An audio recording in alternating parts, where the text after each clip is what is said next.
Welcome to Health 2660. Here we don't just talk about health, we tell the stories that heal. Now please listen to the story. Mark, a man of 62, found himself at a peculiar crossroads. Retirement had afforded him the luxury of time, a space where the demands of career and societal expectations loosened their grip. He resided with his wife Eleanor in a quiet suburban neighborhood, a landscape of manicured lawns and gentle winding streets. Their home, a modest two-story, with a sprawling garden tended meticulously by Eleanor, was a haven of tranquility. Mark, however, harbored a growing unease. He had always prioritized his health. Years of disciplined eating, balanced meals, a conscious avoidance of excessive sugar, and regular brisk walks around the park were testaments to his dedication. He even experimented with intermittent fasting, occasionally skipping dinner or breakfast, hoping to nudge his body towards peak performance. Yet despite his best efforts, nagging issues persisted like unwelcome guests lingering after a party. A stubborn layer of belly fat clung stubbornly to his midsection, defying all his attempts to banish it. Mental fogginess descended upon him with alarming regularity, particularly in the afternoons, clouding his thoughts and sapping his energy. His blood tests, those periodic reports on his internal landscape, revealed subtly elevated insulin levels, a potential harbinger of future metabolic woes. His liver enzymes, ALT and AST markers of liver health, hovered near the upper end of the normal range, a silent warning he couldn't ignore. These weren't immediate crises, not the kind of ailments that sent one rushing to the emergency room. But Mark, a man of methodical habits and pragmatic thinking, understood a fundamental truth. Small warning signs, if left unheeded, often escalated into much larger problems. He viewed his body as a finely tuned machine, and these subtle anomalies were akin to dashboard lights flickering ominously. He knew he needed to investigate. One evening, while immersed in research about metabolic health, a topic that had increasingly consumed his attention, Mark stumbled upon an article about prolonged water fasting. It was a concept that initially seemed radical, almost absurd. He had experimented with short, intermittent fasts, restricting his eating window to a few hours each day. But this was different. Prolonged fasting, as the term suggested, involved abstaining from food for extended periods far beyond the typical overnight fast. The article detailed the profound physiological changes that occurred when fasting extended beyond 48 hours. It described how the liver, deprived of its usual glucose supply, began to break down old fat deposits, releasing stored energy and initiating a process of metabolic renewal. The brain, facing an energy deficit, started to clear out damaged cells, a form of self-preservation that also enhanced cognitive function. Insulin levels, no longer bombarded by dietary glucose, plummeted dramatically, allowing the body to regain its insulin sensitivity. But the most intriguing aspect of prolonged fasting was its activation of autophagy, the body's self-cleaning system. Autophagy, derived from the Greek words meaning self-eating, was a cellular process whereby the body broke down and recycled damaged or dysfunctional components. It was like a cellular spring cleaning, removing faulty proteins, clearing out cellular debris, and even helping to eliminate hidden viruses and bacteria. The article presented compelling evidence that prolonged fasting could trigger a cascade of beneficial effects, ranging from weight loss and improved insulin sensitivity to enhanced brain function and reduced inflammation. For the first time, Mark entertained a revolutionary idea. Maybe, just maybe, what he needed wasn't another supplement, another diet tweak, or another exercise plan. Maybe he thought what his body craved most was simply space. Space to rest, space to repair, space to heal itself. The concept resonated with him deeply. He had spent years trying to optimize his health through external interventions, constantly adding new elements to his routine. But perhaps the key to unlocking his body's full potential lay in subtraction, in removing the constant demands of digestion and allowing his innate healing mechanisms to take over. Preparing for the fast, Mark wasn't a man prone to recklessness or impulsive decisions. He understood that prolonged fasting was a powerful intervention, and it required careful planning and preparation. He decided to approach it with the same methodical rigor he applied to all his endeavors. First, he scheduled an appointment with his doctor, Dr. Emily Carter, a seasoned physician with a holistic approach to healthcare. He presented her with the research he had gathered on prolonged fasting, explaining his rationale and outlining his proposed plan. Dr. Carter listened attentively, peppering him with insightful questions about his medical history, his current health status, and his reasons for considering such a drastic intervention. She acknowledged the potential benefits of prolonged fasting, but she also cautioned him about the potential risks, particularly for individuals with underlying medical conditions. After a thorough examination and review of his blood test results, Dr. Carter gave him the green light, albeit with a few caveats. She emphasized the importance of staying adequately hydrated, monitoring his blood sugar levels, and being attentive to any warning signs such as dizziness, weakness, or nausea. She also recommended that he consult with a registered dietitian to ensure he was adequately nourished before and after the fast. Next, Mark delved into a comprehensive study of reputable medical sources on prolonged fasting. He scoured medical journals, read books by leading experts in the field, and watched online lectures by renowned researchers. He wanted to arm himself with as much knowledge as possible before embarking on this journey. He learned about the different stages of fasting, the metabolic changes that occurred at each stage, and the potential benefits and risks associated with each stage. He also learned about the importance of breaking the fast properly, gradually reintroducing food to avoid digestive upset and metabolic shock. Based on his research and his doctor's recommendations, Mark formulated a detailed plan. He would attempt a 72-hour water-only fast. This meant abstaining from all food beverages and supplements except for pure clean water. No coffee, no tea, no electrolytes, nothing but water. He chose 72 hours as his initial target, a duration long enough to trigger significant metabolic changes, but short enough to minimize the risk of adverse effects. He meticulously prepared his environment. He cleared his schedule for the duration of the fast, ensuring he had ample time to rest and relax. He stocked up on bottled water, choosing a brand known for its purity and low mineral content. He informed Eleanor of his plan, explaining the rationale behind it and enlisting her support. He also promised her that he would stop the fast immediately if he experienced any adverse symptoms. He framed the fast not as an act of deprivation or self-punishment, but as an act of self-care. It wasn't about starving himself.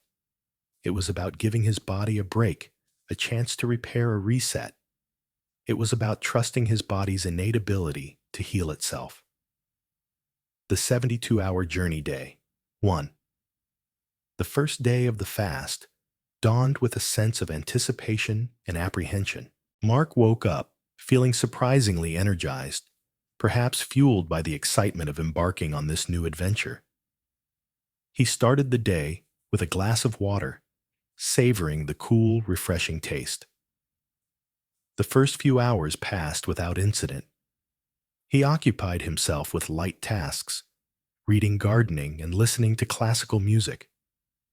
But as lunchtime approached, the first waves of hunger arrived like clockwork. His stomach growled insistently, reminding him of its unmet needs. His mind wandered to thoughts of food: juicy steaks, crispy salads, and warm, crusty bread. He recognized these cravings as a conditioned response, a habitual expectation that his body would be fed at regular intervals. He fought back against the urges, reminding himself of his goals and the potential benefits of the fast.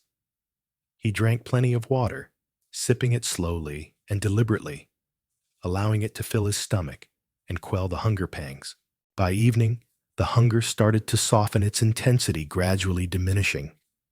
He felt a strange lightness, as if his body was shifting into a new gear, preparing to draw energy from its internal reserves.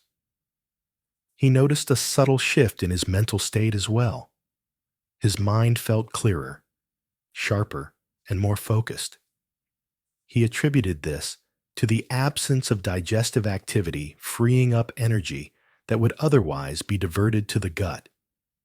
He went to bed feeling a sense of accomplishment, having successfully navigated the first day of the fast. Day 2. The second day of the fast brought a deeper sense of transformation. Mark woke up feeling surprisingly good, despite not having eaten for over 24 hours. His body had officially switched over to fat-burning mode. Ketones, byproducts of fat metabolism, became his brain's main fuel source, providing a steady and sustained supply of energy. Surprisingly, his mental clarity sharpened even further. The fogginess that had plagued him in the afternoons had vanished, replaced by a sense of laser-like focus. He felt more alert, more creative, and more productive. He spent the morning working on a project he had been putting off for months, organizing his collection of old photographs. He found himself immersed in the task, losing track of time as he meticulously sorted and cataloged each image. He noticed a significant reduction in bloating. As his glycogen stores emptied, they released excess water, resulting in a noticeable decrease in water weight. He felt lighter, leaner, and more comfortable in his own skin. In the afternoon, he went for a walk in the park, enjoying the sunshine and the fresh air. He felt a newfound appreciation for the simple pleasures of life. He felt grateful for his health, his family, and his home. He spent the evening reading, reflecting on his life, and meditating. He felt a sense of peace and contentment he hadn't experienced in years. Day 3, the third day of the fast, marked the culmination of his journey. The hunger was almost completely gone, replaced by a sense of calm and tranquility. Mark felt focused, energized, and deeply connected to his body. He spent the day in quiet contemplation, journaling, and listening to music. He felt a profound sense of gratitude for his body's ability to adapt and heal. He knew that deep inside his body was hard at work, clearing out old damaged cells, breaking down faulty proteins, and even dismantling hidden viral fragments. Autophagy was fully engaged, performing its cellular spring cleaning.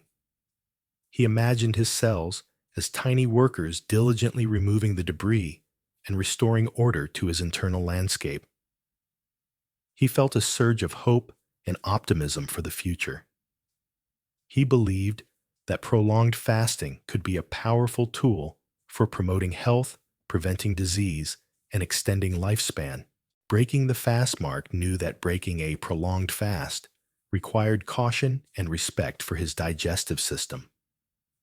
After 3 days of abstaining from food, his gut was in a delicate state, and reintroducing food too quickly could lead to digestive upset and metabolic shock. He had meticulously researched the proper way to break a fast, and he was determined to follow the guidelines precisely. Instead of rushing into heavy meals, he began gently. His first meal, consumed slowly and mindfully, was a small bowl of warm rice porridge, light and easy to digest.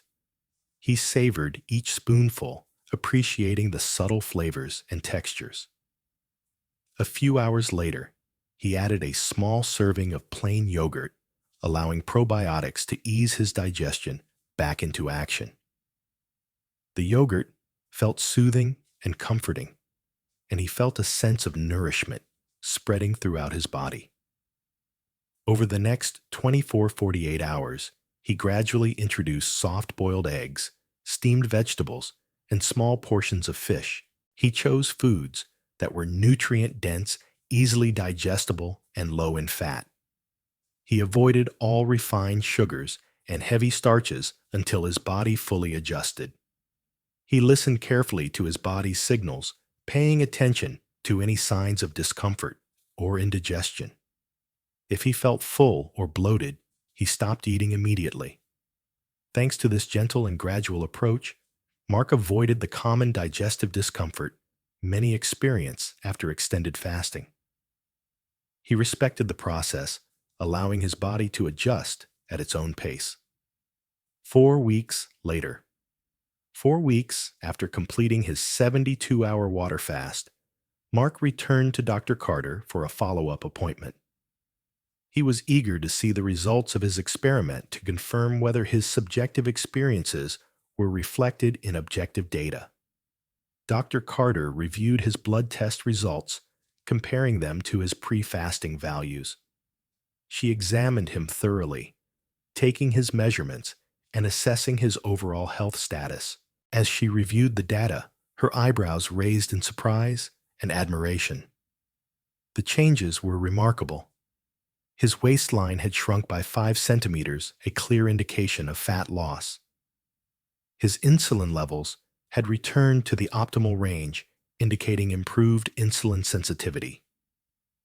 Liver fat and visceral fat, the dangerous fat that surrounds the organs, had significantly decreased. Inflammatory markers like CRP, a measure of systemic inflammation, had dropped sharply, suggesting a reduction in inflammation throughout his body. His sleep had deepened, he reported, and he was waking up feeling more rested and refreshed. His mind felt sharper, clearer, and more focused. His energy had returned stronger than it had felt in years. Even his doctor was amazed. "Mark," she said, "it's like you gave your body permission to rebuild itself." That night, Mark sat on the porch, with Eleanor quietly reflecting on his experience. The setting sun cast a warm glow on their faces, and the air was filled with the sweet scent of honeysuckle. "All these years," he said, "I kept searching for something new. The right supplement, the perfect diet, the next exercise plan. But in the end, the most powerful thing I did was less." Eleanor smiled softly. "Sometimes healing doesn't require more," she said. "Sometimes it's found in stillness." Mark nodded with a calm confidence. "The body knows how to heal, if only we give it the chance." He had learned a valuable lesson. You don't always need more food. You don't always need more supplements. You don't always need more medicine. Sometimes you simply need less. Less eating, less insulin, less inflammation, and more trust in your body's incredible ability to heal itself. The journey of Mark demonstrates the wisdom of self-healing and simple lifestyle adjustments, where listening to one's body brings transformative health benefits. His dedication to understanding and trusting his body is a powerful reminder that self-care and intuitive living are key components of overall well-being. Health 2660. Thanks you for listening. We'll see you in the next video, and until then, be kind to yourself.